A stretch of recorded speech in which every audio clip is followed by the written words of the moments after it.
Hi, and welcome back to the Love Saranghae YouTube channel.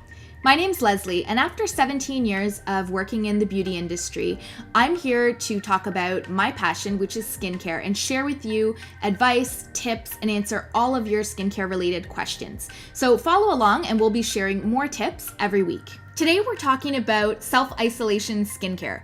So I know most of us are right now staying home, doing our best to stay safe, stay healthy, and that probably means that your regular grooming habits maybe haven't been what they usually are, or they've been interrupted. Maybe you haven't been able to visit your dermatologist. Maybe you haven't been able to see your esthetician for an appointment like you usually would. So today we're going to be bringing some expert at-home skincare advice right to your homes with a special guest. Simone, how are you doing? Hi, Leslie. I'm great. Thank you. How are you? Very good. Welcome. Thank you. You're joining us today from Malta, that's right? Yes. I'm currently staying here in Malta. Thank you for joining us today to talk about skincare. So I understand you're currently working also as an esthetician, is that right? I'm currently working in a cosmetic school, actually. I was trained as an esthetician here in Malta. I finished in the cosmetic school. So then I moved on to being trained as an esthetician. But then I got back to working in the cosmetic school. So I do a little bit of everything. I also work on my blog. Yeah, tell us about your blog. Your blog is called skincareculture.com? Yes, it's the skincare culture. I've actually been working on the blog for a year now, exactly a year, because I started it last year in May. And, having gone through it, I see that your real passion is definitely skincare. Absolutely. I love skincare. I love teaching my readers. I love helping people how to take care of their skin, how to overcome some skin concerns that sometimes I used to have before I started studying, something that I was wondering about, something that I was constantly trying to find information online, but I was constantly running into the wrong information, basically. So I just want to inform people that skincare doesn't have to be complicated. Skincare doesn't have to be something that should be scary or anything. It just has to be very simple, very efficient, and that's about it. Yeah, absolutely. You're right in that there's so much information available that it can just be so overwhelming. Certainly given the circumstances right now, I think more people than ever, being stuck at home. Maybe you can share, because of your background, what you would advise people right now, how they could do a skincare treatment if they can't make it out for a professional service. Do you have any tips or anything that you personally would recommend? Yes, definitely. I would love to talk about that, and thank you for asking. Now, because of the current situation, we're all aware that we are not going to be able to visit our estheticians, our dermatologists for quite some time. And let's hope it's going to be over soon, but we'll see about that. So the only thing, there's a few tips I would like to share with people that are interested in how to take care of their skin now that they have the time and everything. First of all, I would like to point out that you have to be consistent with your skincare routine, because I've had quite a few of my clients actually reach out to me and telling me, "Oh, Simone, you know what I mean? I cannot. I don't feel like I'm not applying makeup. I don't feel like doing my skincare routine. I don't feel like cleansing my skin twice a day. I don't feel like moisturizing. Sometimes I skip the entire morning routine and I just go for it." It's not a good practice. It's not a good practice for the skin. You have to religiously take care of your skin, not because you want to see some short-term results and that's about it. You have to religiously take care of your skin in order to see long-term results and in order for your skin to give back, basically. So you have to invest religiously into something if you want something in return.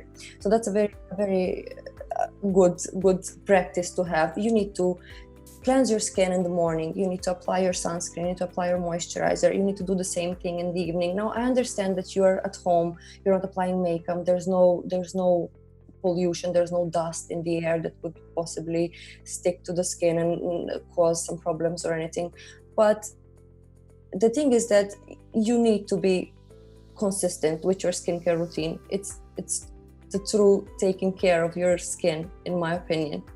Yeah, no, that's it. I think it's really more about the everyday small habits rather than, once a week, maybe you do a mask and look nice for an hour afterwards.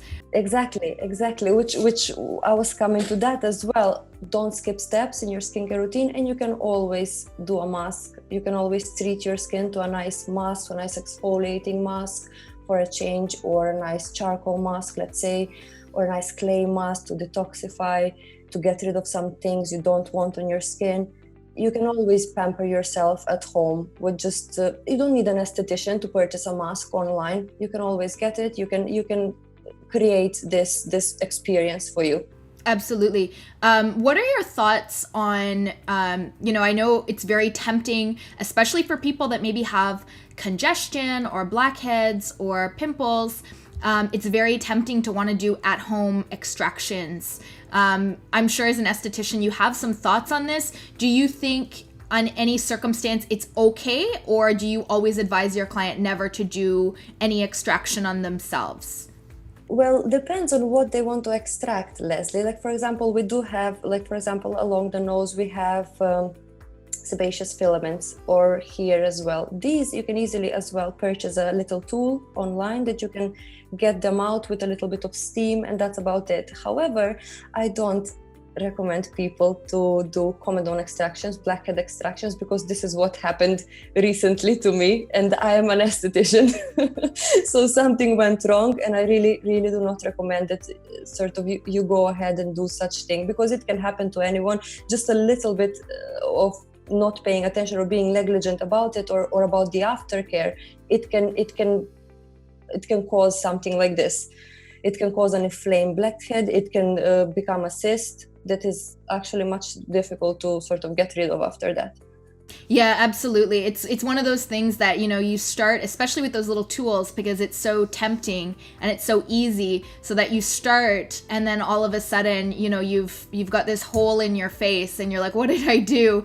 So I know that in general, it's always better to use some caution. And if you can do a little bit and control yourself, you think it's okay. Otherwise, I generally agree that, like, if it's a closed comedone or, big pimple or cyst, it's better just to leave it and let nature run its course. Exactly. It's gonna go away. If it doesn't start spreading on the cheek, if it's one cyst here or there on the forehead, or typically areas where we get more oily and we start growing these things like cysts, for example, if it's one cyst, just leave it. It came, it's going to go away on its own, and that's about it. If in case it starts spreading, now that's a different story. Then you have to seek advice and treat it properly.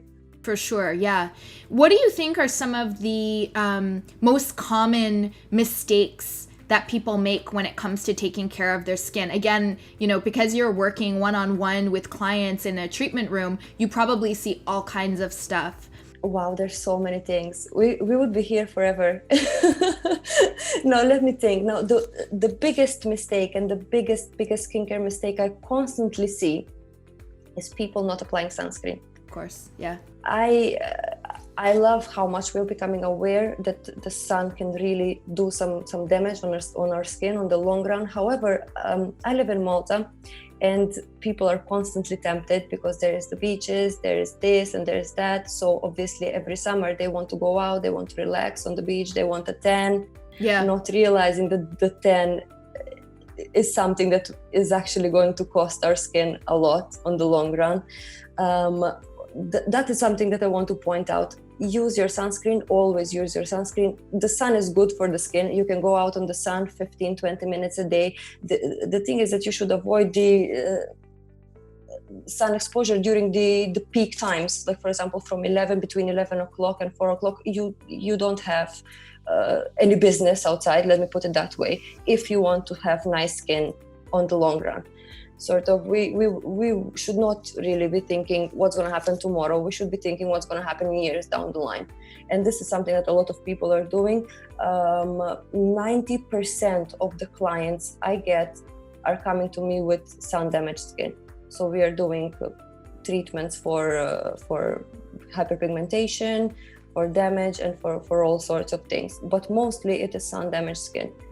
Yeah, it's so common, and it's just one of those things where you really can't beat the prevention when it comes to taking care that you won't have sun damage, because it's so much easier to prevent that than it is to try to correct it later. It's, one of the hardest things to try to eliminate. And it's funny, you mentioned, your climate. You're in a nice warm weather country for most of the year. It doesn't get cold. We're in the East Coast of North America, so we have a very short summer, spring season. And I find certainly that most clients, as soon as it's not hot outside, the sunscreen goes out the window because they think, oh, I'm not getting damaged. So it's really that education, and you're right, certainly more and more people are understanding that you need your SPF 365 days a year, not just because it's summer and hot and sunny and you're on the beach. It's every single day, even if it's cloudy or cold out in the winter. So yeah, it's true. It's still, even though people are so much more educated about it, you're right. It's still one of those things that most people are not doing it enough yet. Exactly. Everything you said, it is just 90% of my clients. As soon as the sun goes out, as soon as there's like October or November or December, people are like, I don't need this. Why do I need it? I don't need it. And then I keep sounding like a broken record, because there are two types of sun rays, and because of this and because of that, and because your skin still gets damaged. No, that's it. Also, I want to point out another skincare mistake that I often see, and something that I have been personally affected in the past. And these are these do-it-yourself recipes that are all over Pinterest. And I see it all the time. And this is something that I feel obligated to point out every time I talk to a client. Why? Because also many clients that I get, they come to me with skin concerns that they have done to themselves, basically. All I want to say is don't rely to do-it-yourself recipes. Don't waste perfectly good fruit or vegetable or spices with turmeric for brightening effect or something like that. This does not work. The skin doesn't function like that. As an esthetician, I've been trained to understand how our skin functions, and these vegetables and these fruits, yes, they have antioxidants and enzymes and vitamins and everything. However, our skin is unable to receive that through putting a veg or a fruit on your skin. You would be much better off eating that same fruit, because the nourishment mostly comes from inside. So this is something that I see all the time, and this is something I'm very much against. Yeah, you know what? I 100% agree, and I've seen some real disasters too of the do-it-yourself recipes, and I think often there's this desire for consumers to want to take this very simple solution, or this, old remedy that they think is some secret that is being passed down that, nobody wants you to know about because it's so simple. But you're 100% right. Just because there's an antioxidant and, turmeric doesn't mean that by simply rubbing it on your skin is able to absorb that. Exactly. Yeah, no, I know the do-it-yourself recipes can be dangerous, actually. If you don't know what you're doing, if you don't understand, skincare, using a lemon on your face, for example, can cause some real problems. Or the apple cider vinegar, which I actually have a long article on my blog about it. It's actually very funny, the apple cider vinegar. Yeah, that's such a trending item as well, for sure. Is there anything else that you often see people doing incorrectly, or something that really makes you cringe? One thing that I also want to point out is, I know it's trendy, but it's just a trend. I constantly see influencers basically promoting 12-step skincare routine or 15-step skincare routine and all that. This is also something that, it doesn't make me cringe, but I just think that it's unnecessary for the skin, because our skin is not meant to be dealing with all these different ingredients that we constantly bombard it with. So using an excessive number of products in your skincare routine, yes, it might work, but you don't need it, basically. The most important thing you need is a cleanser, a serum, an exfoliator, a moisturizer, and obviously sunscreen. Everything else is extra. It is a nice, luxurious experience. It's good to have. If you want to have it, just go for it if it works for you. However, I don't want people to feel the need of seeing these things and sort of thinking, if I don't do this, my skin will not look like this. Or if I don't do this, my skin will not be pretty. My skin will not look nice. My skin will not be glowy. it's just an excessive amount of product, and it can actually have an adverse effect in some cases, because our skin is going to start freaking out, saying, what's going on? Why do I have to deal with all these different ingredients all of a sudden? I'm not meant to do this. I'm meant to protect you, and that's it. No, it's true. And I find that is especially important for younger audiences as well, because they really feed off of, the advice of beauty influencers. And yeah, sometimes the really excessive layering of so many different products is just unnecessary. Or maybe, and you have to understand, just because somebody is talking about it, being a great product, it doesn't necessarily mean that is exactly the routine for you, or that you need to be doing exactly the same thing as they're doing. Everybody's individual and different. And I think that people need to understand their own skin better, so that they can make choices and decide which steps are important and good for them, and which steps are extra or superfluous. Because yeah, there's so many different suggestions available to you, and not all of them pertain to every single skin type. Most don't, actually. Exactly. Something I always want to tell people is that you need to learn how to give your skin what it needs, not what you want. Yeah. That's a very important difference to make. You need to adapt your skincare routine according to your skin needs, not according to what an influencer said, or about this or about you. You need to experiment with products until you figure out what you need, what works for you and what doesn't, which is great. But you really don't need all these sort of crazy routines that are going to make you tired at the end of the... I mean, who has time to do a 15-step skincare routine at the end of the day? It just becomes this torture and something that people don't enjoy, when skincare doesn't really have to be something that you shouldn't enjoy, something that should tire you out at the end of the day. No, I completely agree. And the more complicated that you make it, it's less likely that you're going to be consistent. Maybe week 1 you're excited, so you do all the steps, but by week 2 you've fallen off the wagon, and probably by week 3 you're doing nothing at all because it seems overwhelming. So I always think that simplifying it, and like you said, using what your skin needs instead of what you want it to use is always the best way. Exactly. Something that comes up a lot, and I know we've kind of touched on this because we talked about sunscreen already, in terms of skincare prevention. I don't know if it's the same in Europe, but in North America, there has tended to be a lot more emphasis on being reactive, meaning a lot of people wait until they already notice a problem and then they look for treatment, rather than using preventative methods to take care of their skin when they're younger. So I don't know if you experience the same thing, but do you think that your clients are doing enough in terms of prevention, or what are your recommendations usually for like a preventative anti-aging skincare routine? Well, preventative anti-aging skincare, I actually really compare it to acne, and let me tell you why. Because it doesn't really make sense, but I will try to explain. Because it's much easier to prevent things than to treat, as you pointed out already earlier. A lot of people, a lot of clients I see that come with acne, it's something that they have done to themselves.